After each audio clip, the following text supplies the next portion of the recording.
News చూస్తున్నాం. Greater Hyderabad లో మరోసారి పెద్ద ఎత్తున నాన్ డ్యూటీ పెయిడ్ లిక్కర్ పట్టుబడింది. శంషాబాద్ ఎయిర్పోర్ట్ లో అక్రమంగా తరలిస్తున్న లిక్కర్ పట్టుబడింది. దసరా పండుగ సందర్భంగా గోవా, హర్యానా, ఉత్తరప్రదేశ్, లక్నో ఇలా పలు ప్రాంతాల నుండి హైదరాబాద్ కి నాన్ డ్యూటీ లిక్కర్ తరలిస్తున్నట్లు ఎక్సైజ్ అధికారులు గుర్తించారు. నిందితుల వద్ద నుంచి 135 లిక్కర్ బాటిళ్లు స్వాధీనం చేసుకున్నట్లు వారు తెలిపారు. ఇతర ప్రాంతాల నుంచి అక్రమంగా మద్యం తరలిస్తే కఠినమైన చర్యలు తీసుకుంటామని శంషాబాద్ ఎక్సైజ్ పోలీసులు హెచ్చరించారు.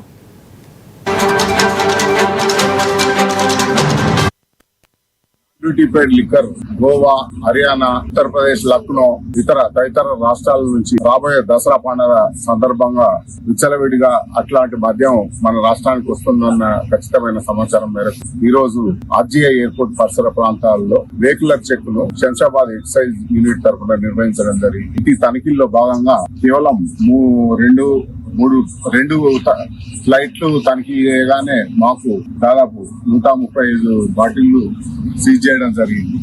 ఈ విధంగా ఈ బాటిళ్లు సీజ్ చేయడమే కాకుండా వచ్చే ప్రయాణికులకు మేము సూచించడం జరిగింది. ఇతర రాష్ట్రాల నుంచి మద్యం తీసుకురావద్దు. తెలంగాణ ప్రభుత్వం నుంచి మన ప్రభుత్వ మద్యం షాప్ లో లభించే మద్యాన్ని కొని తీసుకోవాలని, ఇతర రాష్ట్రాల నుంచి తీసుకొచ్చే మద్యం నాన్ డ్యూటీ పెయిడ్ లిక్కర్ గా అది ఈ రాష్ట్రంలో అనుమతించబడదని, మన రాష్ట్ర ఆదాయానికి గండిపడుతుందని తెలియజేయడం జరిగింది. సో ఎవరైనా ఈ ఆదేశాలను పాటిస్తూ ఇతర రాష్ట్రాల నుంచి మద్యం తీసుకురావడం మానేయాలని ఈ సందర్భంగా విన్నపం చేయడం జరిగింది. Non duty paid liquor Goa, Haryana, Uttar Pradesh, Lucknow తదితర రాష్ట్రాల నుంచి రాబోయే దసరా పండుగ సందర్భంగా విచ్చలవిడిగా అట్లాంటి మద్యం మన రాష్ట్రానికి వస్తుందన్న ఖచ్చితమైన సమాచారం మేరకు ఈ రోజు ఆర్జీఐ ఎయిర్పోర్ట్ పరిసర ప్రాంతాల్లో వెహికలర్ చెక్ ను శంషాబాద్ ఎక్సైజ్ యూనిట్ తరఫున నిర్వహించడం జరిగింది. ఈ తనిఖీల్లో భాగంగా కేవలం రెండు